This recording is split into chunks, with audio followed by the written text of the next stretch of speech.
ដែលបច្ចុប្បន្ននៅមិនដល់200,000 គីឡូម៉ែត្រផងគឺវាតូចណាស់ដូច្នេះហើយទឹកដីដ៏តូចមួយនេះមានតែយើងការពារមានតែយើងតស៊ូដែលយើងពុះពៀជំនះដើម្បីយកឈ្នះតែប៉ុណ្ណោះទេដែលយើងត្រូវតែម្នះជាមួយនឹងមហិច្ឆតាឈ្លានពានរបស់បរទេសយើងត្រូវតែមានស្មារតីម្នះជាមួយនឹងទង្វើឈ្លានពានរបស់បរទេសដើម្បីយើងរស់បានដើម្បីយើងរុងរឿងទៅបានលុះត្រាតែយើងម្នះយកឈ្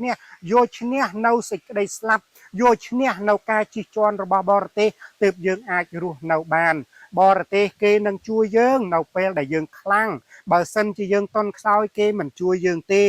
បងប្អូនមើលទៅប្រទេសអ៊ុយក្រែនតូចទេប្រទេសអ៊ុយក្រែនតូចទេបើធៀបជាមួយនឹងរុស្ស៊ីនោះប៉ុន្តែអ៊ុយក្រែនគេខ្លាំងគេហ៊ានតស៊ូគេហ៊ានពលីជីវិតដើម្បីការពារទឹកដីរបស់គេដូច្នេះហើយស្មារតីដ៏ខ្លាំងក្លាអង់អាចរបស់ជនជាតិអ៊ុយក្រែនទៅបរទេសទៅសហគមន៍អាមេរិកសហគមន៍អឺរ៉ុបនិងសហគមន៍ពិភពលោកគេគាំទ្រគេចូលរួមគេជួយបើសិនជាយើងតន់ខ្សោយគេមិនជួយយើងទេ